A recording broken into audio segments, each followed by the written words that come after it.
You're listening to Rendezvous with the Writer with Bobbi Jean and Jim Bell, only on LA Talk Radio.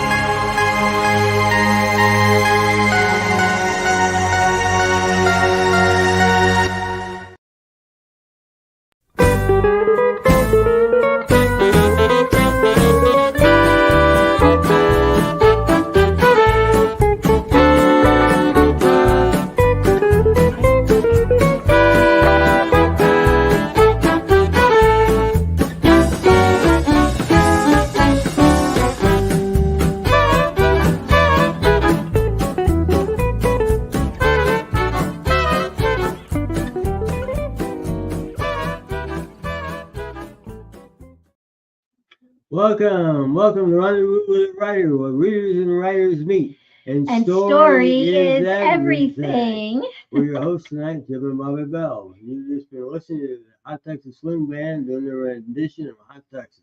And we're so delighted to have you with us tonight. This is our celebration of our second anniversary. So we're going into our third year. And thank you so much if you've been traveling along with us all this time, or you're joining us tonight for the first time.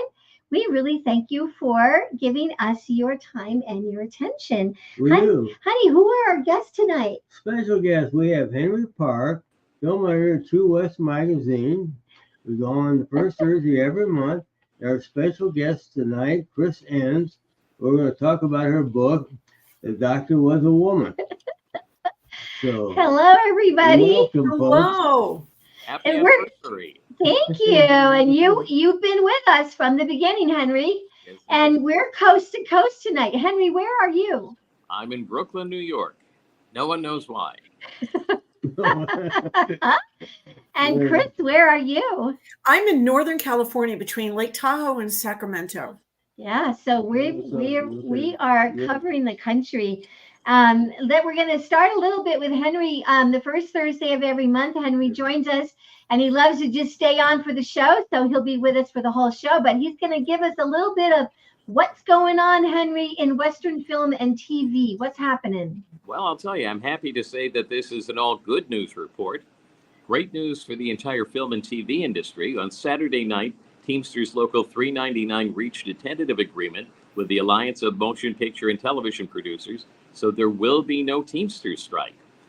Even though the Writers Guild and Screen Actors Guild and IATSE had negotiated new contracts months ago, film and TV production had been very slow to restart because the industry was afraid they'd gear up and then the Teamsters would strike.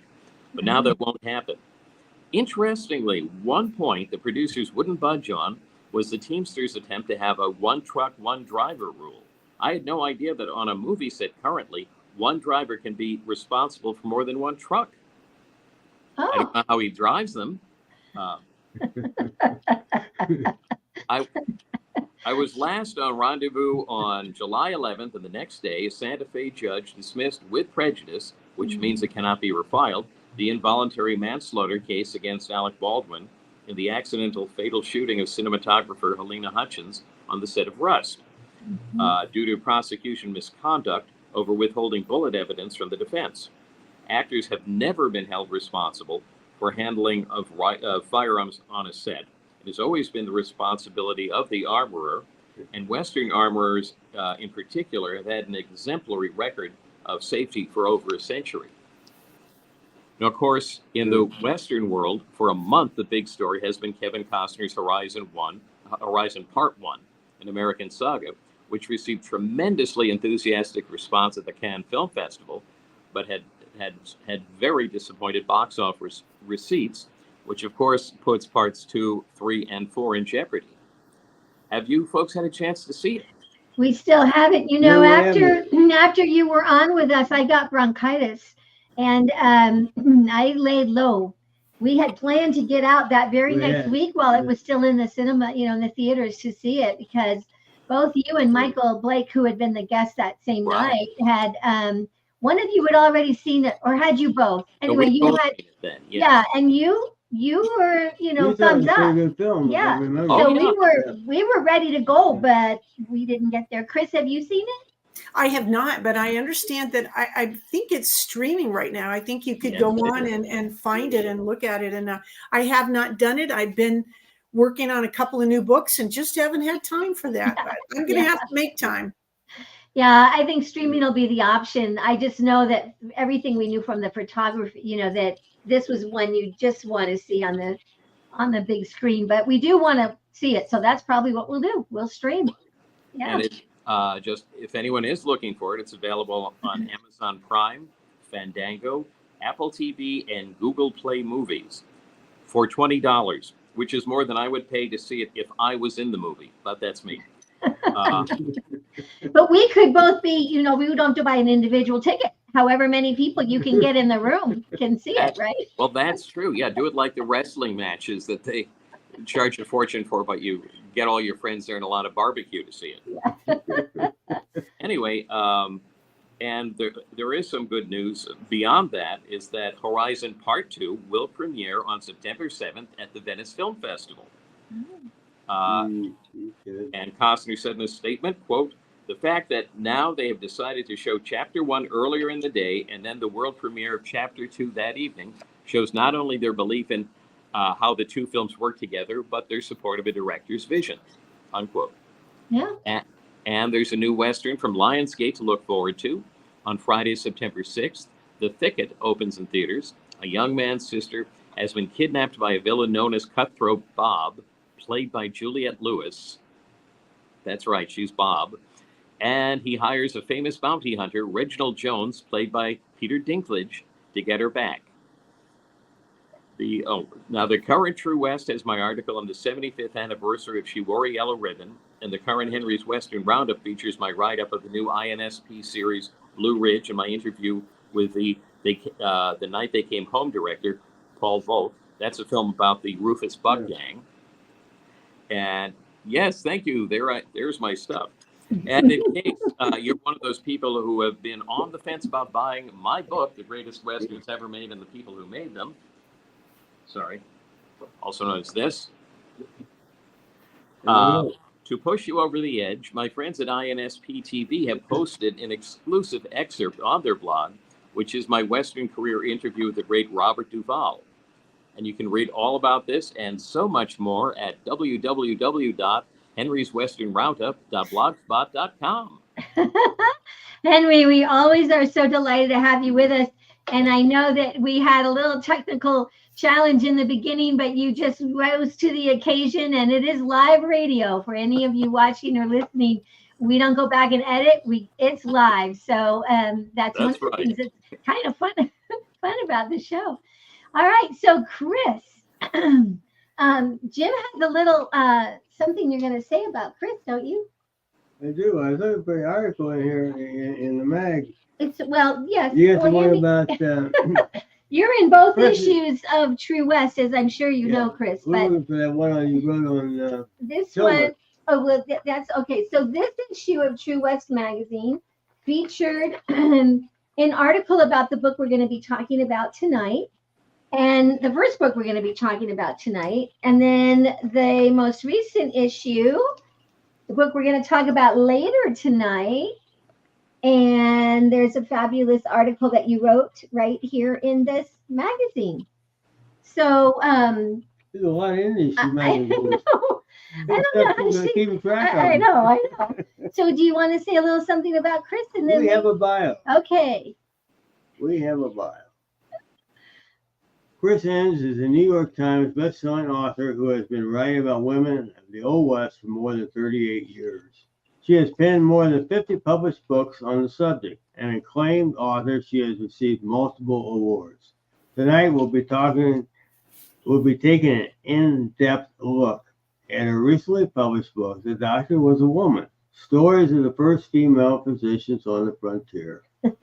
Yeah. Welcome, Chris. Well, thank you both so very much for letting me come on and be a part of the broadcast. And congratulations to Jim and Bobbi, and for Henry for your 2 years plus going with the show. Thank you again. Yeah, delighted to have you back with us. Before we talk about the book, we want to talk about the Will Rogers Medallion Awards. and the organization and what's coming up. You are the executive director. So tell us about the Will Rogers Awards, Medallion Well, Award. the Will Rogers Award has been around for more than 20 years, and we have been based in Fort Worth, Texas for so many years. But as of 2025, we are now teamed up with the Will Rogers Memorial Museum, and our everything that we do is going to be based in Claremore, Oklahoma. We recognize some of the great works written about the American West, holding to the traditions of and values of Will Rogers. And we've been able to celebrate some really amazing authors. And we're just so pleased to be a part of the folks at the Claremore Museum. And it's going to be a big event. 2025, next year's when we'll be there first. But in 2026, we will have the first ever writers conference at the museum. And we've got amazing authors that are going to be a part of it, including Pulitzer Prize winning author Doris Kearns Goodwin. And at the end of the program, we will be serenaded by none other than country Western Grammy Award winning artist Clint Black. So That's so exciting. We have it on our calendar. And of course, this year you're in Fort Worth, but it's in October. And I think the 18th and 19th. 18th and 19th. We always hold it in October. Now, next year it'll be late in the month that we'll be holding the program because we want it to coincide with Will Rogers' birthday. So everything will coincide with the celebration of Will Rogers, and it's just fitting that we are at that location where he was born, and he's also buried at the museum. So we're just really pleased. Yeah. And I want to mention too that the convention or the conference that we will have in 2026 is going to be free to any Western author who would like to go. It's fabulous. No charge for the conference. That's really fabulous. Yeah, and I know on the website, it's a great website, there's the announcement that for those who want to submit entries for 2025, that opens November 1st. Right. Of 2024. That is correct. And can you imagine? That's just a few months away. I know. That's crazy. That's crazy that November is just a few months away. So yeah, get ready to submit your work. I mean, we had over 195 entries this past year. And we're just really pleased at the growth and the people who want to participate. Last year, Craig Johnson was a big part of what we did. And actually, he's always been a big part of what we've done. This year, we're very excited because Barry Corbin is going to be with us. Oh, wonderful. Yeah, that's wonderful. I know we've been watching. We finally found Northern Exposure back available, and I've been binge watching. Good show. Good show. Yeah, it was a wonderful show. Yeah. Well, that is terrific. Thank you for sharing that information. We have so much to cover tonight. I had to keep an outline in order to keep myself on track. We are going to take a very short break. We're going to tell you a little bit about where all of the books of most all of the guests that we have on Rendezvous with a Writer, where you can get those books. And then when we come back, we are going to be absolutely in-depth talking about her newest book, The Doctor Was a Woman. So stay tuned. We'll be right back. Story is everything. Find a great one on Out West Shop's bookshop. Go to outwestshop.com. Find books and CDs on the menu. Choose Shop Out West on bookshop.org. Browse through featured authors on Rendezvous with a Writer. Explore curated book lists and our featured picks. Add in note cards, calendars, and jigsaw puzzles. One-stop shopping for great gifts. Use the search box to find thousands more titles. Make the switch. Your purchase supports us as independent booksellers. That's our story. Welcome back to Rendezvous with a Writer. Special guests tonight, Henry Park and Chris Enns. We're just about ready to talk about Chris Enns' book, The Doctor Was a Woman. About doctors. Stories of the first female physicians on the frontier. I almost have it memorized, Chris. I had to write that title out a whole bunch of times. I know. Try to say that really fast 3 times. Yeah. I can't say it fast or slow 3 times. Well, we have to tell you that, of course, as always, we both read the book cover to cover and couldn't put it down. These stories on the individual women that you profile are absolutely fascinating, highly readable, so engaging, so much that we didn't know, which is what we're going to be talking somewhat about. And congratulations. This is a very important book, and it really brings to light, again, stories that really haven't seen the light of day till now. Well, I enjoy being able to get in and take a look at what women did outside of the traditional ideas of what women in the American frontier were all about, which were generally they fall into 2 categories. They're either Miss Kitty from Dodge City or Laura Ingalls from Little House on the Prairie. People don't think women did much more than that, and so it's always a joy to be able to get in and do some research about these amazing women. And that's why I enjoyed writing about women physicians of the early frontier. When people were on the wagon trains coming west, there were no physicians with them for the most part. And so they subscribed to what we know as granny remedies.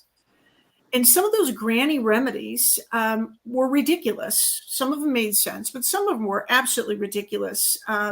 They believed that owl broth cured the whooping cough.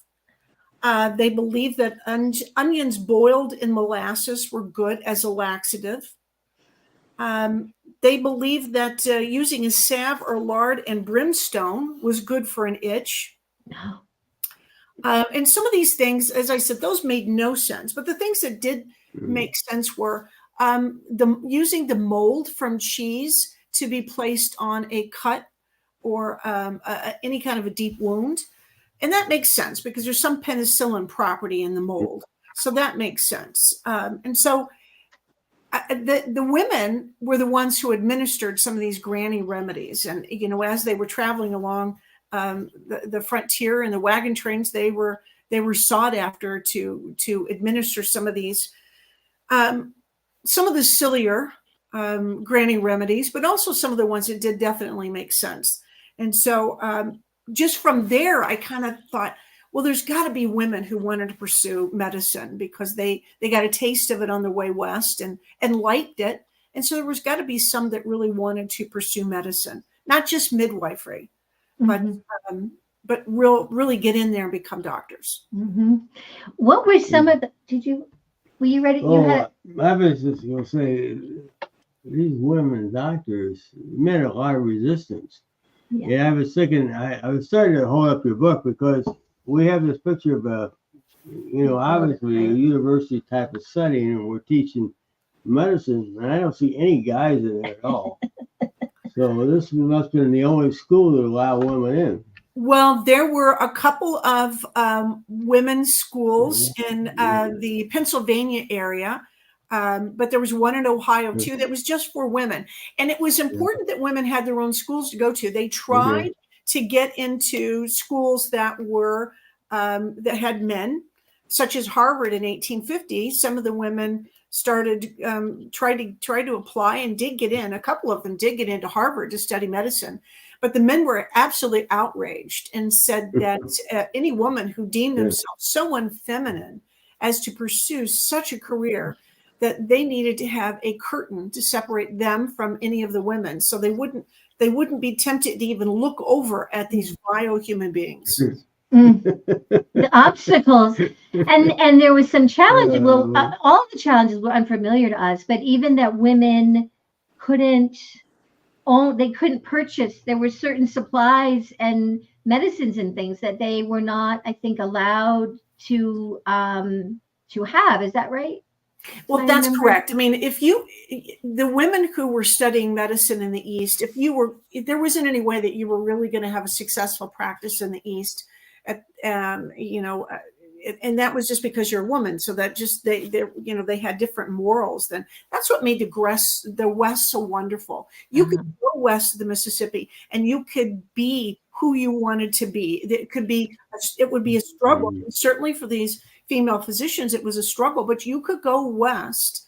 And a lot of these women who studied medicine and got a degree decided that they would travel west to set up a practice. And they believed that they had a good opportunity of being able to have people come to see them because doctors were very few and far in between, 75 miles between doctors sometimes, if not more.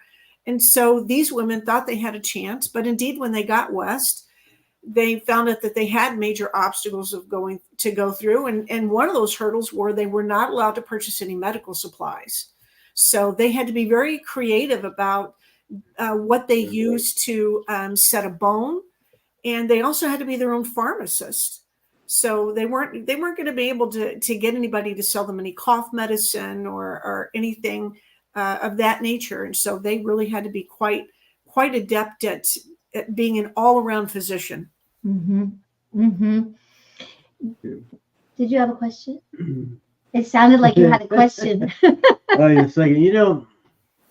Going west in those days was a trial or tribulation for anybody. Yeah. Even if you were well prepared and had money and knew what you were doing, let alone somebody that, some of these ladies hardly had any money, and they were in a field that nobody wanted them to be in, and they were going west to a place they'd never been. That's kind of scary, isn't it? And I think a lot of them were single. They really didn't yet have families or spouses. They were just, I'm going. I got this. Well, yes. I mean, a lot of the women who did come west to be physicians were not married. The ones that were married were the women that were in Mormon families. Generally, you had a big Mormon family, and it was important to be able to select one or two of the women who wanted to study medicine. And they would be sent to all women's schools to study medicine and come back with a degree. And then they would train other women from that point on. But that they were very smart. They knew that the Mormon families knew, big families, they knew they were going to have a doctor. You can't be carting people off to physicians. You needed to have one right in the family. So those women were skilled and came back and trained others. And so that was important. But women, like, for example, one of the ladies that's one of my favorite in the book, her name is Dr. Bessie Effner. And she, in 1907, goes to a place called Carpenter, Wyoming, where, there's just nothing in Carpenter, Wyoming. But she goes there hoping to be able to establish a practice. And she also has with her nieces, because her brother and sister-in-law have passed away, and she has her nieces with her. So times were tough. She was not going to be paid right away unless you get your practice established. So this poor soul comes all the way out. She came from a long line of doctors. All the men in her family had been physicians, and she wanted to be a physician, and really was the first woman in her family for generations who really aspired to be a physician. So here she is in Carpenter, Wyoming, and she sets up her little practice, and no one comes to see her, and no one comes to see her until finally a gentleman knocks on her door, and he explains to her that his horse has some major issues. And she says, listen, I don't know anything about helping horses. I'm a people doctor. So, but the gentleman was adamant and explained to her what was wrong with the horse. And she said, well, he sounds like he has colic, but I know nothing about this. And he pleads with her to give him some medicine. She has medicine for colic, but she knows nothing about the dosage to give a horse. And so again, she tells the owner, I will give you some medicine. You'll have to up the dosage for your horse. I don't know what that would be, but my hands are clean. If something happens with the horse, this is all on you. Well, he hurries back home. He gives the medicine to his horse. The following morning, he is at her home, knocking on her door, and he's so happy because the horse is fine. The horse is well. Medicine given to the horse, and with him in the wagon comes his entire family. Now the family can be seen because now we can trust you. We've trusted you with our livestock, which really back in the Old West, trusting you with your livestock was quite that's a big deal. Yeah. You didn't have your horse. You didn't have a job. You didn't have any way to get the products that you need. So really, when you think about it, at that particular time in history, the horses had great value, great wealth. Mm-hmm. Mm-hmm. So Yeah, and she builds the practice that word of mouth, that social media at that time. Right. It goes viral. Absolutely builds her practice. At first, she's getting paid in dollars and cents, very little of that. I mean, but what she is getting paid with is livestock, chickens, jam, but it keeps her children in food.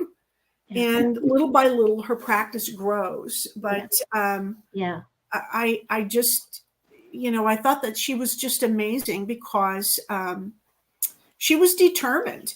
And one of the patients that she treats, a man that's thrown from the horse and his jaw is broken and he's got multiple cuts and bruises, and treating his cut and bruises were easy, but how to handle the jaw required deep thought. And so she couldn't cast or splint the break, and a bandage wasn't going to be sufficient to hold the bones in place after she reset them. So she decided the best course of action was going to be to remove one of the man's molars, which would provide space for the feeding tube to be inserted. Very smart. So, and this was just trial and error, what she had to do. Yeah. So. Speaking of smart women, because now we can kind of, these stories are so fabulous. So Sophie Herzog. Oh, wasn't she great?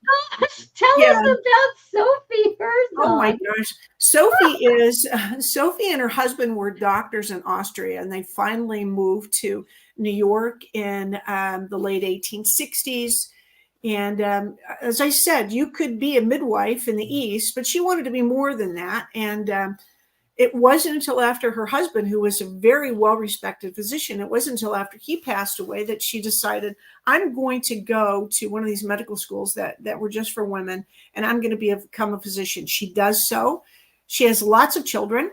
She follows one of her daughters to Texas, to Brazoria, Texas, where she sets up her practice.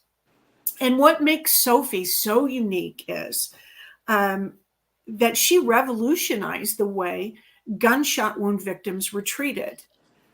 In the Old West, if you were shot, if the bullet didn't kill you, what killed you likely was the doctor probing in to pull that bullet out. You nicked major arteries, you nicked some vital organs. And so the life expectancy of someone hit by a bullet wasn't very long. But in Sophie's care, your life expectancy was extended. And her way of handling these poor gunshot wound victims who were shot below the heart and above the knee was quite unique. She would tie a rope around their legs, tie a rope around their upper torso, and tie them to a pole, very substantial pole above the hospital bed, flip them upside down, and let gravity take its course. In time, that bullet would work its way to the surface of the wound, and she would come and pluck that bullet right out. It's astounding. So successful, she had a necklace made of all the bullets that she had removed. Wow. And when she passed away, she was buried with that necklace. Yeah. So creative. Yeah, what a story. So just like you were saying, so imaginative and creative. How about, Lillian Heath? Yeah, I just love the story of Lillian Heath too. I mean, she was a pioneer in the field of plastic surgery, not plastic surgery like we think of today, where, I want dimples put in. I don't like my chin.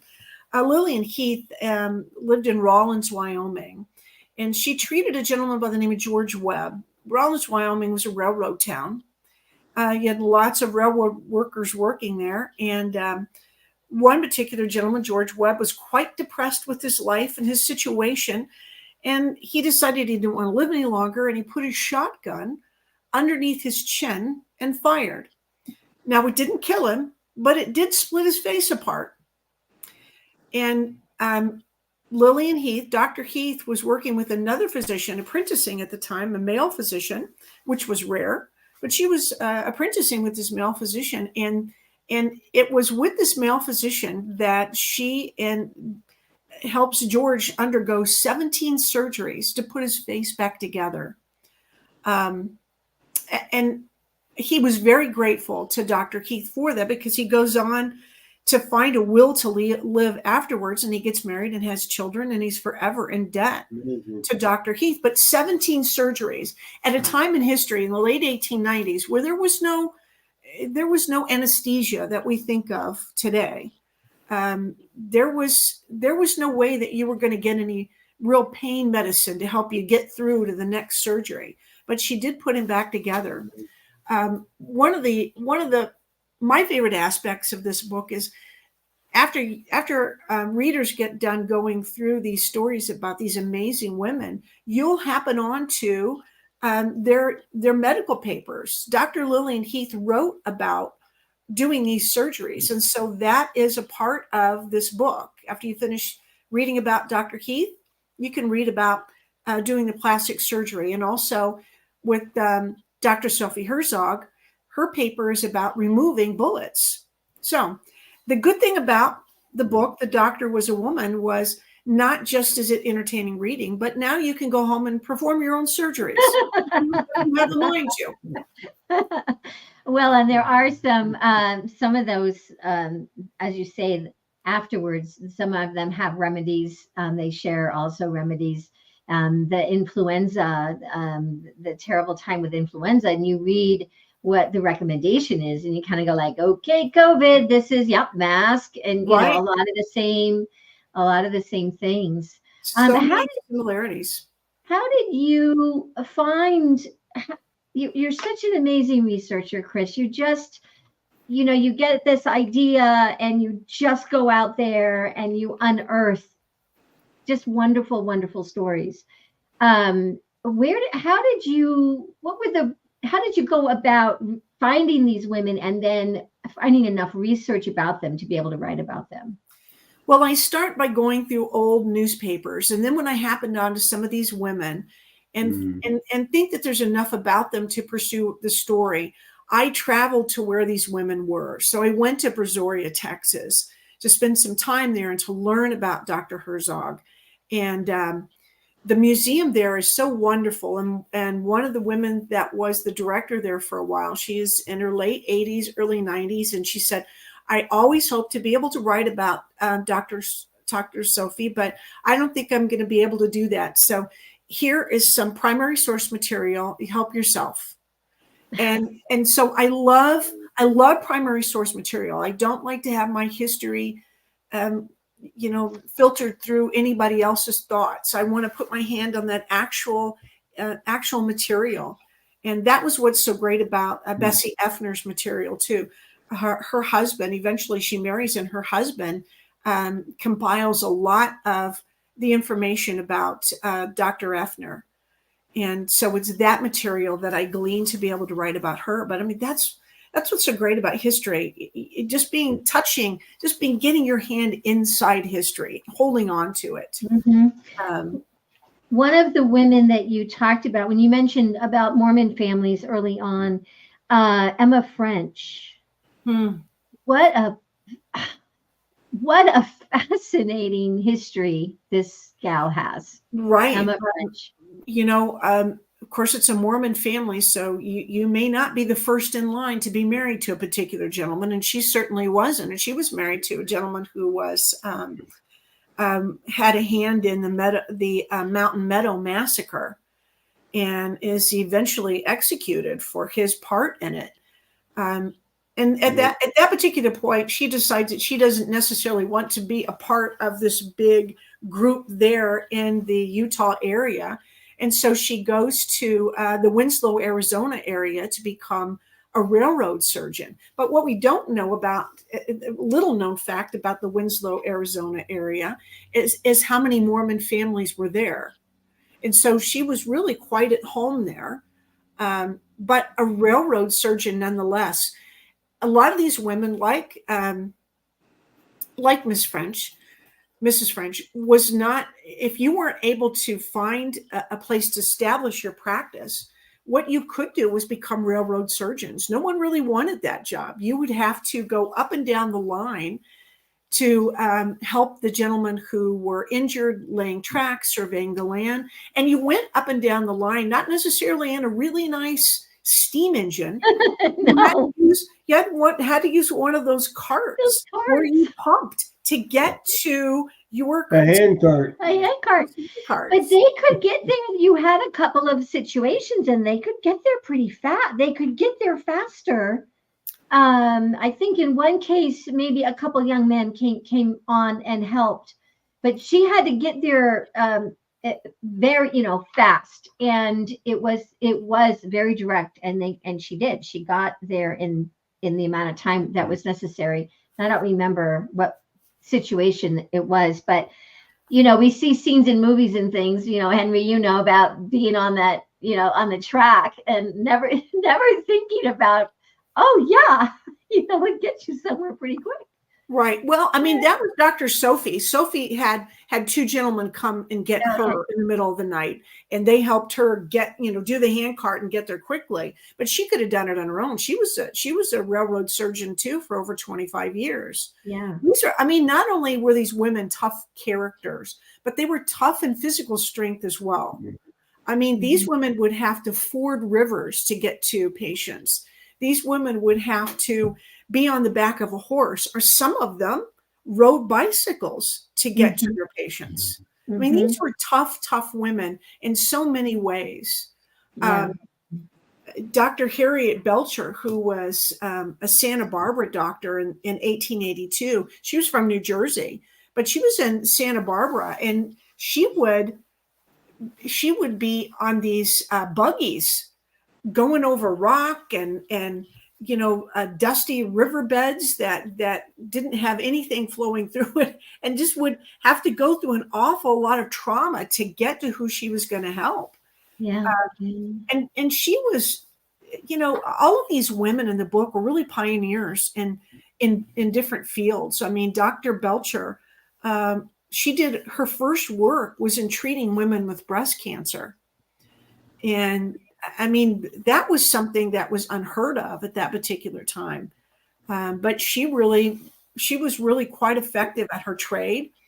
And when she diagnoses herself, she's very ill. She's ill with malaria, and she eventually passes away from complications from malaria. But she has a presence of mind to journal everything that's wrong with her, and to be able to pass it on to other doctors, to be able to help people like herself.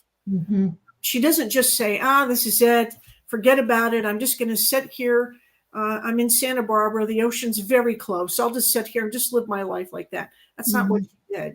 She was a doctor right to the very end, and writes about breast cancer, writes about how to treat these women, writes about how these women would come to talk with her, and they became friends with her as well, because they had other issues going on as a result, emotional scars from being treated for the breast cancer. So Yeah.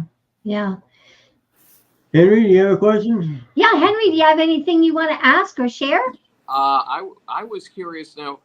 I have not had a chance to read your book. And so my knowledge of women doctors of the Old West goes all to Dr. Quinn, which of course is fiction. I was curious, in that show, did they get anything right? Well, I got to be on the set of Dr. Quinn a couple of times, because I wrote my very first book about women physicians was called The Doctor Wore Petticoats. And so I got to be there as a consultant on the show. Other than the fact that you were a woman in the West trying to ply your trade, that part of it was factual. You weren't readily accepted in the community. That part of it was factual. But I don't note that any doctor ever met anybody that looked like Scully, who buckskin, who looked like that. I was always, when I was on the set, James Keach was directing, and I will tell you, he was one of the finest looking men I've ever seen in my entire life. He was gorgeous, very well dressed as a director. So that part is not true either. I don't, there's so that part of it, but remember, but the struggle was real. The struggle for women coming west to be a doctor, that part of it was real, and what you had to go through, and certainly, having to find your own way to treat those patients was very real too. Yeah. One of the women, and you had to be creative. One of the bones that broke the most in the Old West was the femur bone. And some of the very first female physicians, one in particular that hailed from Colorado, recognized how difficult it was to be able to treat femur bones broken, because the muscles around the femur bone were so strong that bone had a hard time setting. So this particular doctor in Colorado, Dr. Susie, would tape the inside and outside of the patient's leg with a broken femur bone, tie a rope to that leg, tie a really heavy iron to that rope that was attached to the leg, and then invert the hospital bed where the patient was, and then suddenly just drop that iron, which would instantly jerk those muscles away from that femur bone. Wow. That particular procedure is called Buck's extension, and we still use Buck's extension in hospitals today. Wow. That was invented by a woman, but that was only invented because women, like the Dr. Quinn character, had to come up with your own way of being able to treat your patients. No problem. Yeah. Mm-hmm. Mm-hmm. We've been talking with Chris Entz, the author of The Doctor Was a Woman, Stories of the First Female Physicians on the Frontier. We are going to take one more very quick break. And then when we come back, Chris, we want you to talk about the new book coming out. But we would like to thank Blue Cottage Agency. They are a sponsor for the program, and we'd like you to have a chance to hear a little bit about them. So we will be right back.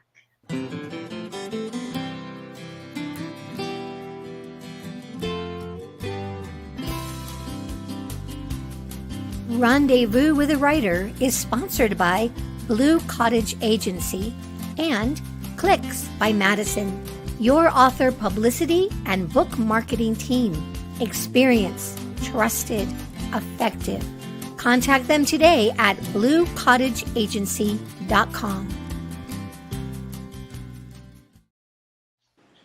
Welcome back. Welcome back to Rendezvous with a Writer. Special guest tonight, Henry Park, True West Magazine, and Chris Entz, and we're talking about our book, The Doctor Was a Woman. And now we're shifting gears because we're looking at that clock. Oh my goodness, how fast our time is going. So you have written a book that's coming out. I'm just holding up an article that you wrote about Bill Tillman. Why don't you go ahead, Chris, and tell us a little bit, just a little bit about Mr. Tillman and what we could expect from this book. Well, it's an unusual book because it is about frontier lawman Bill Tillman, who was just an extraordinary lawman. Bat Masterson referred to him as the finest of us all. He did get into law enforcement and he served with Wyatt Earp and Bat Masterson and Charlie Bassett and a number of the really fine lawmen out of Dodge City. But he stayed in that profession from a very young age all the way up until he was 70 years old, when he was gunned down in 1924 in Cromwell, Oklahoma, by a corrupt federal agent. And so the book Tillman, the legendary lawman and the woman who inspired him, is a biography of his wife, Zoe Tillman, writing the biography of her husband, Bill Tillman. Zoe Tillman was an accomplished author, wrote some of the very first books about women of the American frontier. And she was a horseback rider, and she was a poet, and she was about 20 years younger than Tillman. And the two of them have 3 sons together. And when Tillman is shot down in 1924, she has $80 to her name. And she is writing for Harlow's Weekly as a literary critic and a poet. And she goes to her boss at Harlow's Weekly and says, I don't have any money. My husband's been killed. Will you give me an advance to write the definitive biography of my husband? And her boss says, of course, we will do that for you. It takes her 30 plus years to write this book. And as I said, it's a biography of Zoe writing about Bill, but it takes her so long because they have 3 sons. One of her sons is murdered, and another of their sons is arrested for murder. And so it's about her struggle dealing with that to write the story about Bill. And I was able to write this story because Zoe and Bill had 3 sons. Tench was their oldest son. Tench was the only one that married and had children. He had 1 child, Susie Tillman. Susie Tillman lives in Scottsdale, Arizona. And Susie let me go through 6 or 7 of the original source material of Bill and Zoe's work. Wow. And Bill kept, those big Indian chief tablets. If he wasn't writing in one of those, Bill was just getting scratch paper and writing down. Bill took copious notes about his years in law enforcement. Wow.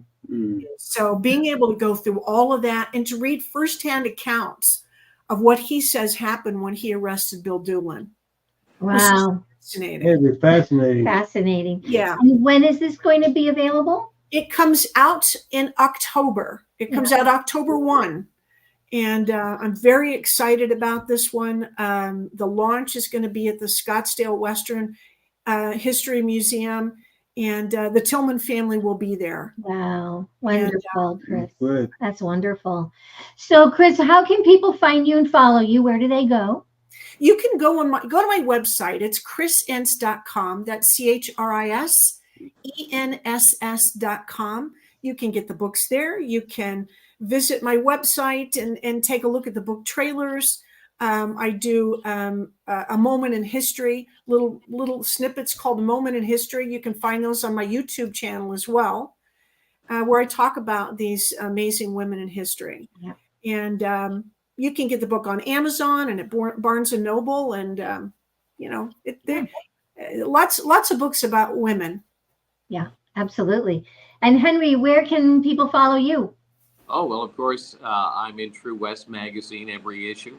I write regularly for the INSP blog about Westerns. You can find me there, Henry's Western Roundup.